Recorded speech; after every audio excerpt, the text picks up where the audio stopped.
नमस्कार, कैसे हैं आप सभी लोग। आशा करता हूं बहुत अच्छे होंगे, शानदार, स्वस्थ, जबरदस्त और बहुत अच्छी तरीके से मेरे प्यारे दोस्तों आप सबकी पढ़ाई चल रही होगी। तो सभी प्यारे साथी एक बार आ जाएंगे जल्दी जल्दी से क्लास में। सभी को वेरी वेरी गुड आफ्टरनून। बहुत बहुत सारा प्यार मेरे सभी प्यारे साथियों के लिए। और आज की क्लास में आप टॉपिक देख रहे होंगे मैथमेटिकल ऑपरेशन। मेरे प्यारे दोस्तों, एसएससी जीडी के पिछली बार के तीनों टाइम की भर्तियों के एग्जामों की किसी भी शिफ्ट को मैं उठाऊं, मैथमेटिकल ऑपरेशन आपको लगभग हर एक शिफ्ट में देखने को मिल जाएगा। मैं किसी एक आध भूली बिछड़ी शिफ्ट की बात तो नहीं कर रहा हूं कि जिसमें शायद मैथमेटिकल ना आया हो, लेकिन हर एक शिफ्ट में मैथमेटिकल ऑपरेशन का कॉन्सेप्ट रहा। यहां से क्वेश्चन हर एक शिफ्ट में पूछे गए हैं। तो मेरे सभी प्यारे साथी इस चीज का ध्यान रखेंगे कि जब मैथमेटिकल ऑपरेशन टॉपिक को हम पढ़ रहे होंगे तो आपका फुल्ली फोकस क्वेश्चनों पर होना जरूरी है। मेरे प्यारे दोस्तों, ये कोई नई चीज नहीं है, ये कोई नई चीज नहीं है। ये आपने खूब आज तक बहुत अच्छी तरीके से पढ़ी हुई है, बहुत शानदार तरीके से आपने पढ़ा हुआ है। आपने सिंप्लीफिकेशन, सरलीकरण छठी सातवीं क्लास में पढ़ा होगा। छठी सातवीं क्लास में सिंप्लीफिकेशन आपने पढ़ा होगा। और मेरे प्यारे दोस्तों, आपने खूब बढ़िया तरीके से उस टाइम पर बॉडमास के नियम को जाना होगा। बॉडमास के नियम को जाना होगा।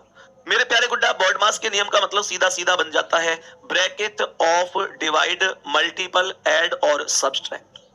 कहने का मतलब ये हो गया भागु जोग, भाग गुणा जोड़ घटाना, बस यही कॉन्सेप्ट है। मैं उम्मीद करता हूं कि यहां तक आपको कोई दिक्कत नहीं होगी। यहां तक मेरे सभी प्यारे साथियों को कोई दिक्कत नहीं होगी भाग गुणा जोड़ और घटाने में। तो ये भाग उजोग हमारा मेथड बनेगा। मेरे सभी प्यारे दोस्त आ जाओ जल्दी से। बेटा, कल योग्य सीरीज नहीं आ पाई थी। एक्चुअल में कल मैंने जो क्लास रिकॉर्ड की थी, उस क्लास में रिकॉर्ड करने के बाद मुझे पता चला कि एक कॉन्सेप्ट मिस ही हो गया। वो कॉन्सेप्ट मैंने आपको क्लास में बताया ही नहीं। और उसके बाद मैंने यही डिसीजन लिया कि मैं क्लास को एक बार फिर से रिकॉर्ड कर दूंगा, लेकिन कोई भी कॉन्सेप्ट मिस नहीं होना चाहिए, सब कुछ होना चाहिए। इस वजह से मैंने कल उसे अपलोड नहीं करवाया। तो मेरे प्यारे वीर, आज मैं आप लोगों को प्रॉपर तरीके से 6:15 बजे वीडियो अपलोड करवा दूंगा। कोई दिक्कत नहीं है, सही है। चलो अब सेशन पर चलते हैं और समझेंगे कि क्या आंसर होंगे। तो बताएंगे कि सबसे पहले सवाल में बताएंगे कि बॉडमास नियम क्या है। मेरे प्यारे दोस्तों, बॉडमास, BODMAS, बॉडमास। अब ध्यान से समझो, मैंने कहा ये बॉडमास है। मेरे प्यारे वीर ध्यान से समझेंगे।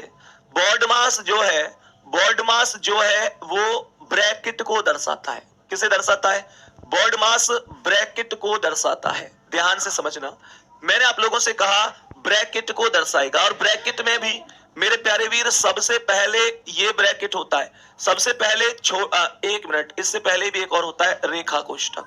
रेखा कोष्ठक आपने सुना होगा। सबसे पहले रेखा कोष्ठक सॉल्व किया जाता है।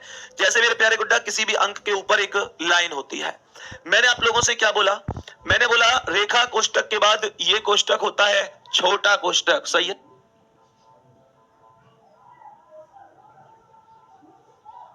कोष्ठक के नाम से जानते हैं, मझला कोष्ठक के नाम से जानते हैं।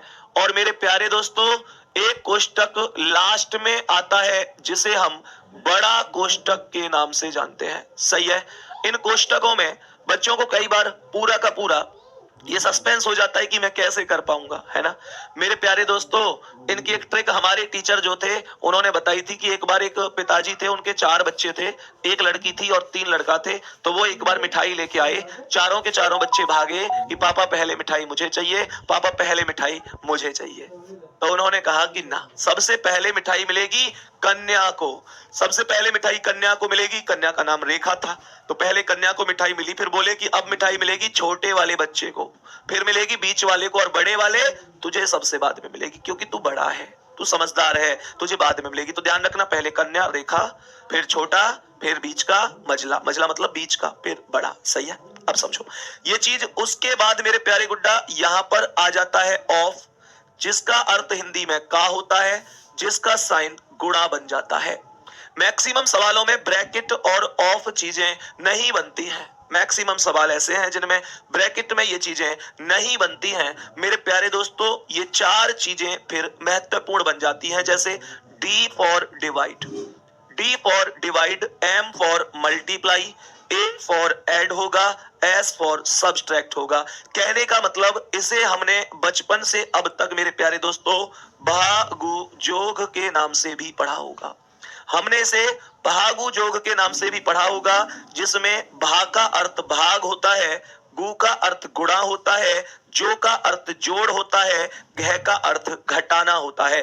क्या ये कॉन्सेप्ट एकदम ओके रहेगा? इसी सीक्वेंस के आधार पर आपको चीजें लेके चलनी है।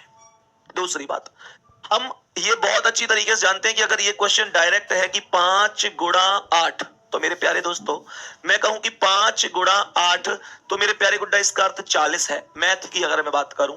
लेकिन यहां पर एक्चुअल में रीजनिंग में क्या होता है कि यहां पर चीजें ऐसे बनती हैं कि वो कहता है गुणा का अर्थ माइनस है, वो कह देता है गुणा का अर्थ माइनस है, तो ये 5 और 8 के बीच में फिर गुणा को माइनस बनाना।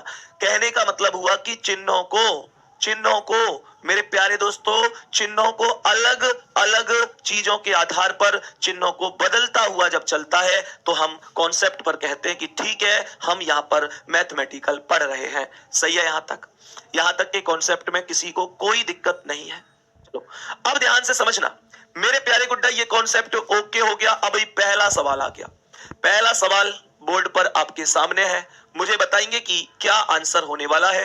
बेटा सारे सवाल एसएससी जीडी वाले क्वेश्चन कराने चाह रहा हूं, क्योंकि हमको ओवरऑल एग्जाम जीडी का देना है, तो ये पता होना जरूरी है कि भाई कैसे कैसे आते हैं। ध्यान से समझेंगे सवाल को। सवाल ए का अर्थ घटाव है तो ए पर सीधा माइनस लगा दो, बी का अर्थ भाग है तो बी पर सीधा भाग का चिन्ह आएगा। कह रहा है कि सी का अर्थ गुणा है तो सी पर गुणा आ जाएगा, और डी का अर्थ जोड़ है तो डी पर जोड़ आ जाएगा। क्या यहां तक किसी भी प्यारे साथी को कोई दिक्कत तो नहीं है? कोई दिक्कत तो नहीं है मेरे गुड्डा? सुनो ध्यान से, पहले भाग करना है। ये वैल्यू क्या बनेगी? 28 माइनस, जब तक भाग को सॉल्व नहीं करेंगे बाकी चीजों को ऐसे ही चलने दो, कोई फर्क नहीं पड़ता, रुकना नहीं है। सवाल कह रहा है कि 28 माइनस 80 में 16 से भाग देंगे तो 16 पंजे 80, 5 बार भाग जाएगा। उसके बाद गुणा 5 करेंगे और प्लस कर देंगे मेरे प्यारे दोस्तों 21 अर्थात 21, तो ये आ जाएगा 28 माइनस 5 पंजे 25 और प्लस कितना? 21। क्या यहां तक कोई दिक्कत हुई? मैंने कहा प्लस प्लस की वैल्यू एक साइड और माइनस की वैल्यू उसमें से घट जाएगी, तो यहां पर 28 और 21 कितना है? 8 और 1 9, 2 और 2 4, 49 और 25 आपको घटाना है, तो यहां पर 24 आपका आंसर आना चाहिए, जो कि सी ऑप्शन पर लिखा हुआ भी है। जल्दी से थम्स अप करो, क्या बात एकदम ओके हुई? कोई गलती तो नहीं होगी। नेक्स्ट क्वेश्चन पे